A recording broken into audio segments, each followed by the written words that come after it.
सवाल बालबालिकाका विचार वयस्कका कार्यक्रम बाल विमर्शमा यहाँहरूलाई हार्दिक स्वागत गर्दछु। आज बाल विमर्शको चौथो श्रृङ्खला। आज हामीसँग परराष्ट्रविद प्रधानमन्त्रीका विदेश सल्लाहकार डाक्टर राजन भट्टराई हामीसँग हुनुहुन्छ। हामी उहाँसँग बाल अधिकारका प्रवर्धनका कुराकानीहरू गर्नेछौँ। नमस्कार डाक्टर साहब। नमस्कार। यहाँलाई यस कार्यक्रममा हार्दिक स्वागत छ। धन्यवाद। नेपालमा अहिले बाल अधिकार प्रवर्धन गरेको सबभन्दा सुनौलो अवस्थामा छौँ भनेर भन्दछौँ। नेपालको संविधानले बालबालिकाका सवाललाई विश्वमै उदाहरणीय ढङ्गले प्रस्तुत गरेको छ। यो संविधान बनाइरहँदा तपाईँको महत्त्वपूर्ण भूमिका रहेको थियो। त्यो भूमिकालाई यहाँ कसरी स्मरण गर्न चाहनुहुन्छ? पहिलो त म धन्यवाद दिन चाहन्छु तपाईँहरूले यो खालको एउटा नयाँ कार्यक्रमको सुरुवात गर्नुभएकोमा यहाँहरू र विशेष गरी तपाईँकै अगुवाईमा यो कार्यक्रम अगाडि बढाउनु भएको छ, त्यसका लागि म विशेष धन्यवाद भन्न चाहन्छु। जहाँसम्म बाल अधिकारको कुरा छ, हामीले संविधान बनाइरहँदाखेरि हामीले ध्यान के दिएका थियौँ भने आजको सन्दर्भमा हामीले संविधान बनाइरहेको हो। आज 21औं शताब्दीको दोस्रो दशकलाई प्रतिनिधित्व गरिरहँदा यति बेलाको चेतना, यति बेलाको आवश्यकता र यति बेलाको राज्यको स्वरूप कस्तो हुनुपर्छ भन्ने कुरालाई नै केन्द्रभागमा राखेर हामीले संविधान बनाएका थियौँ। र त्यो बनाउने क्रममा नै हामीले हाम्रो राज्यको स्वरूप, यो संविधान भनेको के हो त भन्दा त्यसले एउटा खाका दिइदिने हो। हामी अब कस्तो राज्य बनाउन चाहिरहेका छौँ, कस्तो समाज बनाउन चाहिरहेको छौँ, कतातिर हाम्रो ध्यानलाई केन्द्रीकृत गरिरहेका छौँ। विगतमा बनेका संविधान, विगतमा लिएका अभ्यासहरू, विभिन्न मुलुकका हाम्रै समाजभित्रका के रहे कमी कमजोरीहरू, तिनलाई कहाँनिर कुन बाटोबाट हामीले सच्याएर एउटा नयाँ ठाउँमा पुर्याउन सक्छौँ, यी कुराहरूलाई ध्यान दिने क्रममा नै हामीले खास गरी आधारभूत अधिकारहरू, जनताका आधारभूत अधिकारलाई सुनिश्चित गरिनुपर्छ। त्यसभित्र पनि अझ विशेष गरी फ्युचर जेनेरेसन, बालबालिकामा गरिएको लगानी भनेको, उनीहरूमा गरिने लगानी भनेको त्यो फ्युचरको लगानी हो, जसले फ्युचरलाई सुनिश्चितता गर्छ, त्यसको राम्रो पक्षलाई प्रतिनिधित्व गर्छ। त्यसमा गरिने लगानीमा कन्जुस्याइ गर्नु हुँदैन, त्यसलाई दिइने ध्यानमा कन्जुस्याइ गरिदिनु हुँदैन। र राज्य जहिले पनि त्यो समुदायका लागि बढी आवश्यक हुन्छ जो अशक्त छ, त्यो समुदायका लागि राज्यले सहयोग गर्नुपर्छ जो गरेर खान सक्दैन। गरेर खानका लागि मेरा लागि राज्य त्यति जरुरी होइन। राज्य कसैलाई हो भन्दाखेरि कि त बालबच्चाका लागि हो, उनीहरूलाई ग्राउन्ड अप हुने, उनीहरूले एउटा वयस्कमा आउन पाउने उनीहरूको जुन अधिकार हो, त्यो अधिकारलाई सुनिश्चितता गरिदिनका लागि राज्यको आवश्यकता हो, कि त मतलब चाहिँ उमेर ढल्केर केही पनि नभइसकेपछि अशक्तका लागि हो। हाम्रो सोच, हामीले बनाइरहेको राज्यको सोच के हो भने कि हामी बालबच्चालाई विशेष ध्यान दिन्छौँ। उनीहरूको चाहे त्यो हेरचाहको कुरा होस्, उनीहरूको गर्भमा आएदेखि नै त्यसपछि उनीहरूले जन्मिनका लागि चाहिने न्यूनतम वातावरण अनुकूल होस्, त्यस पछाडि उनीहरूलाई हुर्काउनका लागि, उनीहरूलाई दिने शिक्षाका लागि, स्वास्थ्यका लागि र एउटा वयस्क ठाउँमा पुर्याइसकेपछि अब गरेर खाऊ। तर संविधान स्वयंले त कार्यान्वयन त गर्दैन। तदनुकूलका ऐन कानुनहरू, संविधानको भावना र मर्म अनुसारका ऐन कानुनहरू बनाउनु पर्ने हुन्छ। ठिक भन्नुभयो यहाँले। संविधान आफैले मतलब चाहिँ केही पनि गर्दैन। संविधान त एउटा कागज हो। तपाईँले त्यसलाई सही ढङ्गले सदुपयोग गर्नुभयो, त्यसले तपाईँलाई ठुलो राम्रो प्रतिफल पनि दिन्छ। त्यसलाई तपाईँले व्यवस्था गर्दै जानुभयो भने त्यसले भयङ्कर अप्ठ्यारो अवस्था पनि सिर्जना गर्छ। हामीले हाम्रै मुलुकमा र अन्त पनि यो गरेका छौँ। त्यसो हुँदा संविधानले दिएका प्रावधानहरू, संविधानको भावना अनुसारका कानुन बन्नु पर्यो र त्यो कानुनको कार्यान्वयन पनि हुनु पर्यो। यो हाम्रो भनाइ हो। हामीले संविधान बनाइरहँदा त्यो खाली कागजमा लेख्नका लागि बनाएका पनि थिएनौँ। अहिले हामीले संविधानले निर्दिष्ट गरेका केही कानुनहरू जसको समय सीमा थियो, त्यो भनेको संविधान जारी भएको 3 वर्षभित्र हामीले आधारभूत अधिकार भनेर जुन तोकेका छौँ, धारा मतलब चाहिँ 31 देखि धारा 48 सम्म, संविधानको धारा 31 देखि 48 सम्म आवश्यक पर्ने जुन आधारभूत अधिकारसित जोडिएका कानुनहरू हामीले पुरा गऱ्यौँ।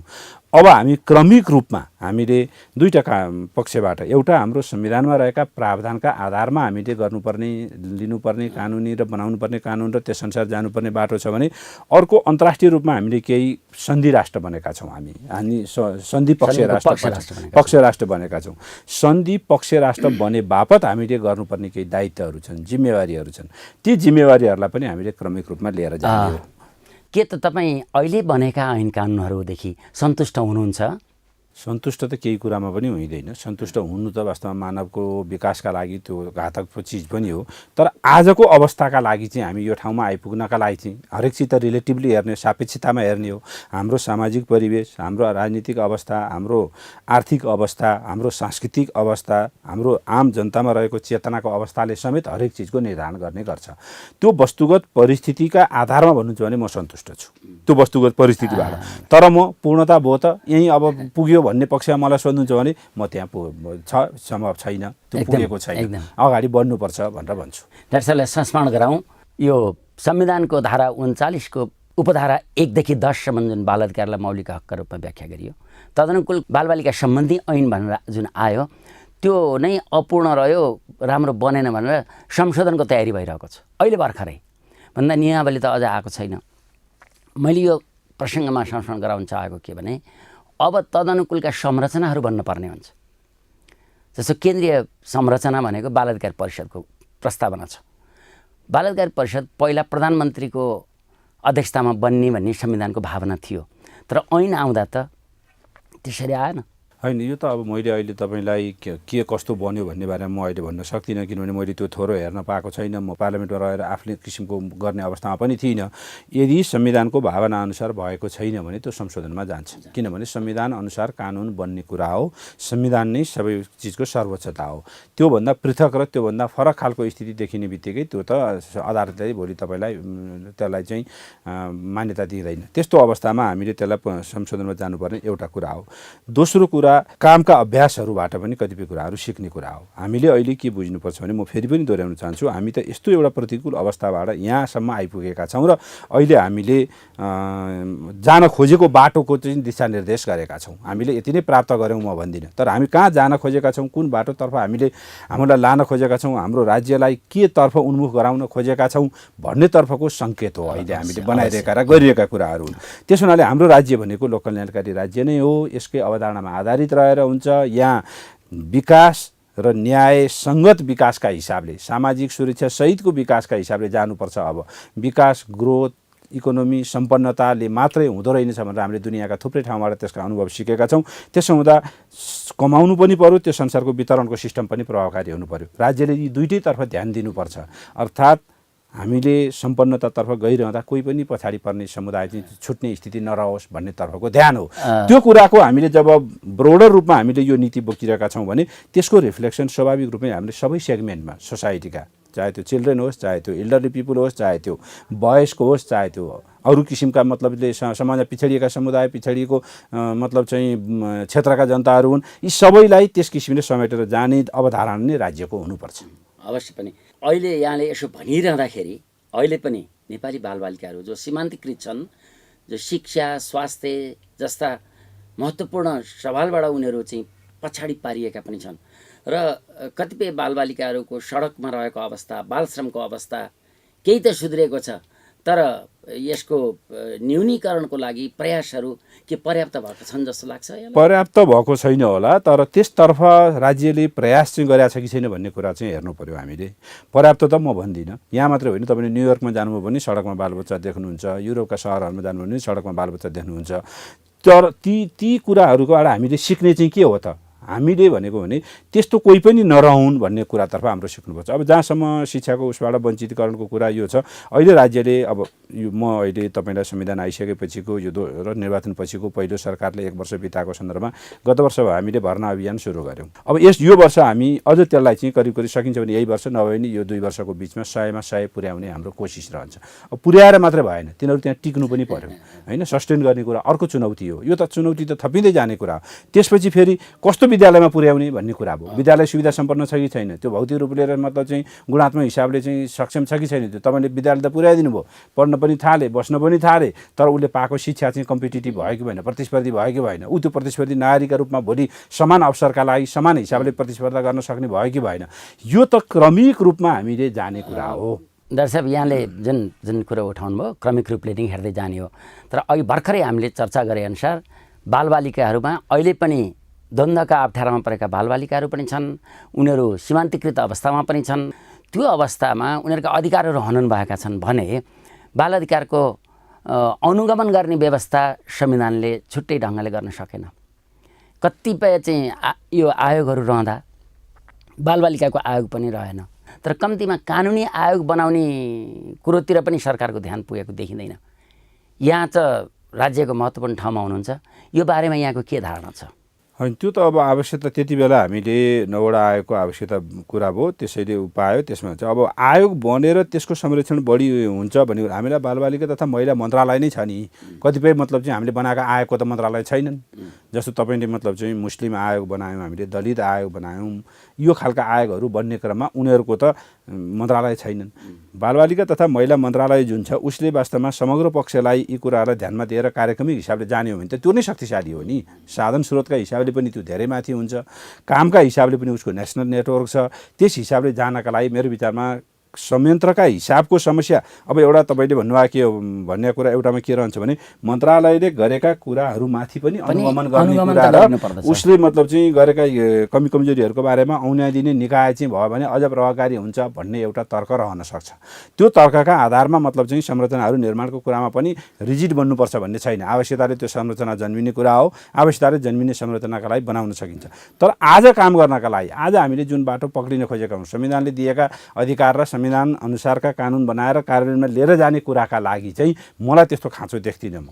त्यो यदि त्यसलाई हामीले प्रभावकारी हिसाबले लागू गरेर लिएर जान सक्ने हो भने त्यो पहिला प्रभावकारी ढङ्गले त्यसलाई लागू गर्ने कुरामा हाम्रो पहिलो प्राथमिकता हुनुपर्छ। त्यो कुराको अपुग कहीँ कतै देखियो भने संरचना पनि त्यस अनुसारका निर्माण गरेर जान सकिन्छ। आवश्यकता पर्दा गर्न सकिन्छ। स्वाभाविक रूपमा यो त हामी सबैको उद्देश्य के हो भने राम्रो कामका लागि हामी काम गर्न चाहन्छौँ। हामीले गर्न खोजेका कुरामा कुनै चिज बाधक बन्छ भने भएका चिज हट्छन्, नयाँ चिज आउँछन्।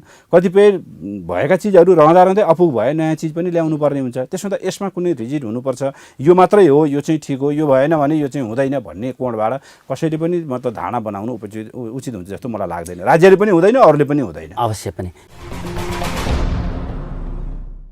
यहाँ त राष्ट्रले नै मानेको एउटा परराष्ट्रविद व्यक्तित्व हुनुहुन्छ। तपाईँको विचारमा यो बाल अधिकार महासन्धिका सवालहरूलाई लिएर, बालबालिकाका अधिकारका सवालहरूलाई लिएर यो विश्वव्यापी आवधिक समीक्षामा पनि धेरै प्रश्नहरू धेरै मुलुकले हामीलाई प्रश्न गरेका छन्। त्यस्तै गरेर बाल अधिकार महासन्धिको जुन रिपोर्टिङ हामी गर्छौँ त्यो प्रतिवेदनको समापन टिप्पणीमा पनि संयुक्त राष्ट्रसङ्घीय बाल अधिकार समितिले धेरै कुराहरू हामीलाई सिफारिस गरेका छन्। त्यसमा अहिले ती सिफारिसहरू, ती प्रश्नहरूको सवालमा सरकारले गरिरहेको काम कस्तो लाग्छ तपाईँलाई? के पूर्ण छ?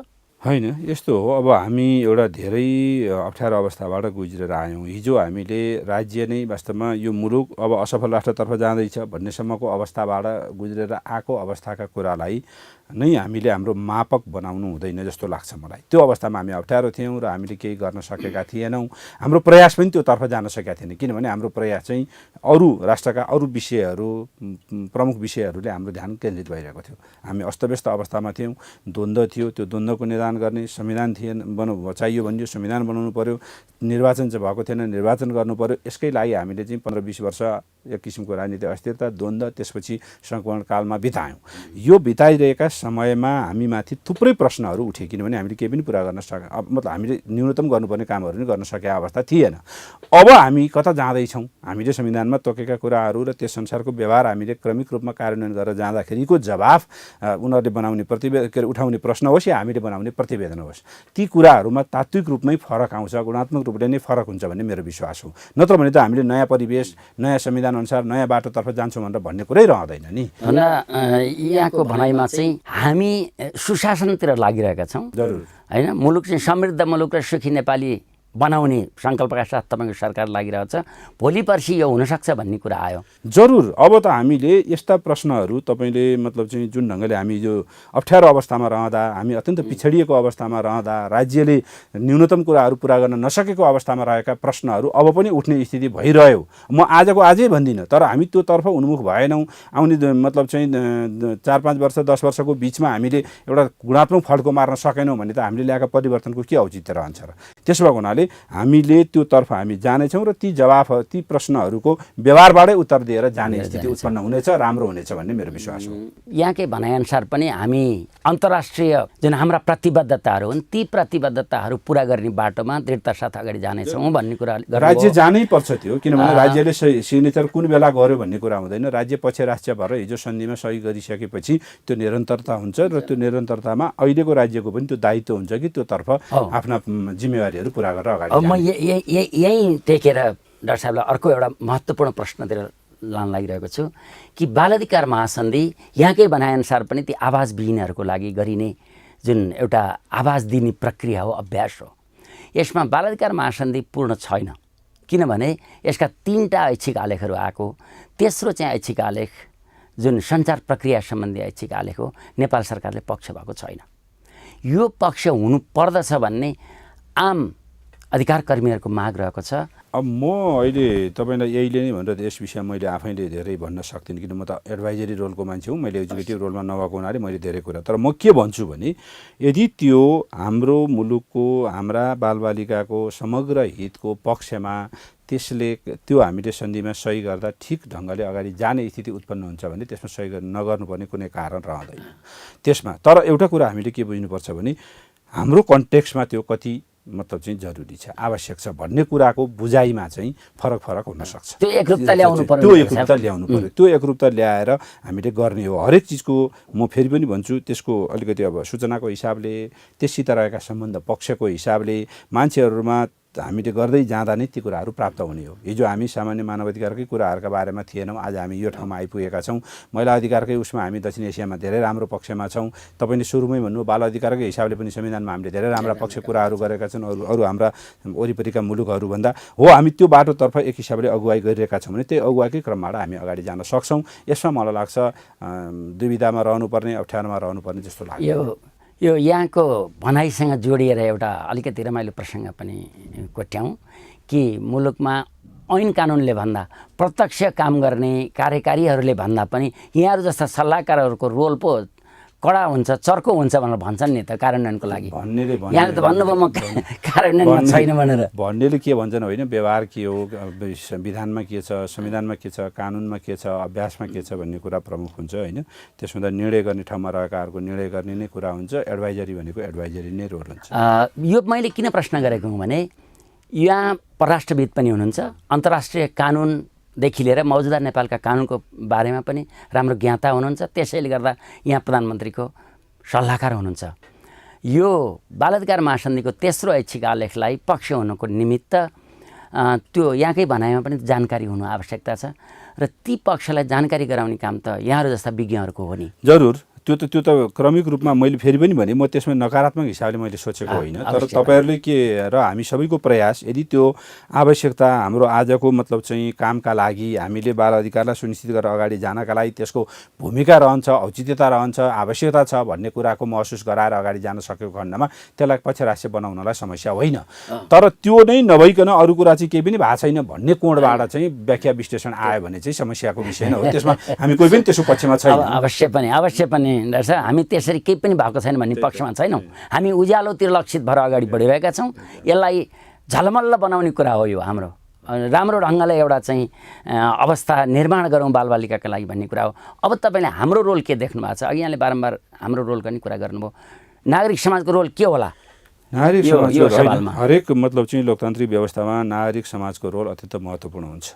नागरिक समाजकै हिसाबले भूमिका खेल्दाखेरि जे कामका लागि आफ्नो जिम्मेवारी छ त्यो जिम्मेवारीको अगुवाई गर्दाखेरि सरकारलाई वास्तवमा सरकार सबै पक्षमा सफल हुन्छ भन्न छैन। हाम्रो जस्तो मुलुकमा त जहाँ हामी पिछडिएको अवस्थाबाट आइरहेका छौँ, हामीले कार्यान्वयन गर्ने निकाय हाम्रो राज्यका अङ्गहरू अत्यन्त शिथिल अवस्थामा छन्, इनइफेक्टिभ छन्, इनइफिसियन्ट छन्। ती इनइफिसियन्ट र इनइफेक्टिभ रहेका कार्यान्वयनमा तपाईँले अघि नै सुरुमा हामीले छलफल गऱ्यौँ, कागजमा लेखियो तर व्यवहारमा मतलब आउने कुरामा त्यसलाई एउटा लामो प्रक्रिया पार गरेर त्यहाँ पुग्नुपर्छ। त्यो पार गरेर पुर्याउनका लागि राजनीतिक नेतृत्वको प्रतिबद्धताले मात्रै हुँदैन, राजनीतिक नेतृत्वले चाहेर मात्रै हुँदैन, त्यसलाई कार्यान्वयन गर्ने त राज्यका निकायमा रहेका कर्मचारीहरूकै हो। त त्यो पङ्क्तिलाई अझ हामीले सबल सक्षम बनाउने भनेको त रातारात हुने कुरा होइन कि र हामी फेरि हिजोकै निरन्तरताबाट आइरहेका छौँ। हामीले कुनै परिवर्तन राजनीतिक परिवर्तन त गऱ्यौँ, तर अब सिङ्गो राज्यका संरचनाको परिवर्तन होइन, संरचनाको परिवर्तन गर्ने तहमा हामी छैनौँ। त्यसो हुँदा यी सबै अप्ठ्याराहरूलाई चिरेर हामी अगाडि जानका लागि हामीले नै तय गरेका विषयहरूलाई कार्यान्वयनमा लिएर जाँदा देखिएका कमी कमजोरीहरूलाई औँल्याइदिने र त्यसलाई आलोचनात्मक हिसाबले यहाँ भएन, यसरी हो, यस्तो हुनुपर्छ भन्ने कुरादेखि चेतना अभिवृद्धि गर्ने कुराहरूदेखि अब कतिपय मामलामा तत्काल मतलब चाहिँ देखिएका समस्याहरू होइन, तपाईँले सडकका बालबालिकाको समस्या, द्वन्द्वग्रस्त बालबालिकाहरूका समस्याका बारेमा कति सकिन्छ त्यो चाहिँ नागरिक समाजले आफ्नो तर्फबाट पनि राज्यलाई झकझक्याउने मात्रै होइन, त्यसमा केही कन्ट्रिब्युसन गर्न सकिन्छ र त्यस्तो पक्षलाई सहयोग गर्न सकिन्छ भने त्यो सहयोगको बाटोमा पनि जानुपर्छ भन्ने नै हो। मलाई लाग्छ यो कुराबाट हामी अगाडि जान सक्छौँ भन्ने लाग्छ। अवश्य पनि डाक्टर साहब, हाम्रो नागरिक समाजको रोल भनेको सहकार्य गर्ने र समस्याहरू भए त्यो देखाइदिने र अझै अगाडि बढेर समाधानका लागि आन्दोलित हुनुपर्छ भने पनि हुने, यही रोल हो। हामी यो यहाँले भने जस्तै यो रोलमा हामी प्रतिबद्ध रहेका छौँ। डाक्टर साहब, म यहाँलाई अघि नै यहाँले भने जस्तो राज्यको दायित्व हुन्छ बालबालिकाको संरक्षणका लागि र उनीहरूको सम्वर्धनका लागि भनेर जुन भनिरहनु भएको छ, त्यसरी हेर्दा यो लगानी ठुलो कुरो रहेछ। हिजो बजेटको चाहिँ प्रतिबद्धता हिजोको अवस्थामा पनि गरिएको थियो भने अहिले त्यो प्रतिबद्धता छैन, कतिपय ठाउँमा गरेका पनि छन्, स्वविवेकमा छोडियो। अब यसले गर्दा बालबालिकामाथिको लगानी अझ कम हुन्छ कि यो कसरी सुनिश्चित गरौँला? होइन, मेरो विचारमा लगानी कम गराउनु हुँदैन, लगानी कम गराउने त प्रश्नै उठ्दैन। जब हामी योभन्दा राम्रो बनाउन खोजिरहेका छौँ भने त्यतातर्फको अब लगानीलाई कुन हिसाबले हेर्ने भन्ने कुरा हो, केमा गरिएको लगानीको काउन्ट गर्ने भन्ने कुरा हो होइन। अब विद्यालयको स्तरोन्नतिका कुरा, शिक्षकमा गरेको लगानीको कुरा, मतलब चाहिँ स्वास्थ्यको एभाइलेबिलिटीका लागि गरिएका लगानीका कुराहरूदेखि लिएर अब समग्र पक्षलाई हेर्दाखेरि यदि घट्न थालेको छ भने त्यसमा हामी सतर्क हुनैपर्छ। तर मलाई त्यस्तो लाग्दैन, किनभने हामी त्यो दिशातर्फ गइरहेको छौँ। मुलुकको समाजको ध्यान त्यसतर्फ ध्यान गइरहेका छौँ भने स्थानीय तह होस् या प्रदेश या केन्द्रीय सरकार अथवा सङ्घीय सरकार, यी तीनैवटाले अब मतलब चाहिँ त्यसतर्फ अगाडि जानका लागि प्रयत्न गर्नु। प्रयत्न त गर्ने कुरा हो, तर ध्यान मात्रै दिइरहेका छौँ। यदि स्थानीय निकायले त्यो आवश्यक मात्रामा बजेट छुट्याएन भने उसलाई बाध्य बनाउने बाध्यकारी अवस्था के छ? बाध्यकारी त केहीमा पनि छैन हाम्रो। हामीले संविधान त नै अधिकार त्यति धेरै दिएका छौँ स्थानीय सरकारलाई, प्रदेश सरकारलाई र केन्द्रीय सरकारलाई कि त्यो त उनीहरूसित न्यायपालिका, कार्यपालिका र व्यवस्थापकीय अधिकार सहितको मतलब चाहिँ पछि केन्द्रीय सरकारले यस्तो गर भनेर निर्देश गर्न सक्दैन। उसले खालि तपाईँले भने जस्तै अब त्यो स्थानीय तहमै हामीले सचेत गराउनु पर्यो कि बजेट केका लागि बढी आवश्यक हुन्छ भनेर स्थानीय तहलाई पनि, स्थानीय सरकारलाई पनि जागरुक गराउनु पर्यो। यहाँलाई आफैलाई लागेको यो बाल विमर्श मार्फत नेपाली जनताहरूलाई भन्नै मन लागेको केही कुरा छ भने अन्त्यमा यहाँले राख्दिनु। मलाई यो बालबालिकाको विषय आइसकेपछि दुईवटा कुरा भन्न मन लाग्छ। हामीले बनाउन खोजेको समाज कस्तो हो भन्ने कुराको झलक बालबालिकालाई हामीले जति अधिकार दिन सक्छौँ, जति अवसर दिन सक्छौँ त्यसमै झल्किन्छ भन्ने लाग्छ। पहिलो कुरा, शिक्षा त्यस्तो चिज हो आजको युगमा कि शिक्षाबाट कुनै पनि बालबालिका वञ्चित हुनु हुँदैन। नम्बर 2, शिक्षा लिने अधिकार स्थापित गरिसकेपछि गुणात्मक शिक्षा लिने अधिकार पनि उसले पाउनुपर्छ। हाम्रै मुलुकको कर्णालीको एउटा भूभागमा पढ्ने विद्यार्थी बच्चा जन्मिएको बच्चा र त्यहाँ उसले पाउने शिक्षा र काठमाडौँको एउटा मतलब चाहिँ भूभागमा जन्मिएर यहाँ पाउने शिक्षाका बिचको जुन विभेद आज हामीले भोगिरहेका छौँ, यो विभेदको अन्त्य गर्न सक्यौँ भने विद्यालय पठाउने कुराको सुनिश्चितता मात्र होइन, गुणात्मक शिक्षाको दिइसकेपछि भोलिको हाम्रो समाज शान्त र दीर्घकालिक जो समाज रहने कुरा, सभ्य समाज हामी जुन बनाउन खोजिरहेका छौँ त्यो बनाउने कुरामा यसले सहयोग पुर्याउँछ। र हामी के चाहन्छौँ भने हरेक नेपाली नागरिकले समान अवसर पाउनुपर्छ। तपाईले समानताको आजको युगमा सबै चिज समानता तपाईले खोज्न सक्नुहुन्न। चेतनाकै हिसाबले पनि समान हुँदो रहेछ। मान्छेको क्षमता योग्यताका बारेमा विभिन्न कुराहरू आइरहेका छन्, तर कम्तीमा अवसर चाहिँ मैले पढेको विद्यालय र मभन्दा अर्को सम्पन्न मान्छेको पढेको विद्यालयमा उस्तै हो भन्ने कुरा उसलाई भयो भने, त्यहाँ प्रतिस्पर्धी बन्न पायो भने त्यो नै हामीले अहिले प्रदान गर्ने राज्यका तर्फबाट गर्नुपर्छ। त्यसतर्फ हामीले हाम्रो राज्यलाई, हाम्रो समाजलाई र हामी सबैको ध्यान त्यसतर्फ लान सक्यौँ भने मलाई लाग्छ हामीले चाहेको समाज बनाउन सक्छौँ। धन्यवाद डाक्टर साहब। आज यहाँले यो बाल विमर्शको चौथो श्रृङ्खलामा हामीसँग आएर नेपाली बालबालिकाहरूको निमित्त राज्यका तर्फबाट गर्नुपर्ने प्रतिबद्धताका धेरै कुराहरू गर्नुभयो। हामी यहाँलाई शुभकामना दिन चाहन्छौँ कि यहाँका प्रतिबद्धताहरू पुरा हुन्, आफ्नो जुन एउटा जिम्मेवारी हो त्यो ढङ्गले निभाउन सक्नुहोस्। यिनै शुभकामनाका साथ यहाँलाई हार्दिक धन्यवाद व्यक्त गर्दछु। धन्यवाद। दर्शक महानुभावहरू, यो बाल विमर्शको चौथो श्रृङ्खलामा हामीले यो अन्तर्राष्ट्रिय कानुनहरू सन्धि सम्झौताहरूको सवालमा केन्द्रित रहेर प्रधानमन्त्रीका विदेश मामिला सम्बन्धी सल्लाहकार डाक्टर राजन भट्टराईसँग छलफल गऱ्यौँ। यहाँहरूले लामो समय हामीसँग साथ दिनुभयो र आगामी श्रृङ्खलामा बालबालिकाका सवालहरूलाई लिएर हामी अर्का यस्तै व्यक्तित्वलाई लिएर उपस्थित हुनेछौँ। त्यतिन्जेलको लागि म बिदा चाहन्छु। हार्दिक नमस्कार।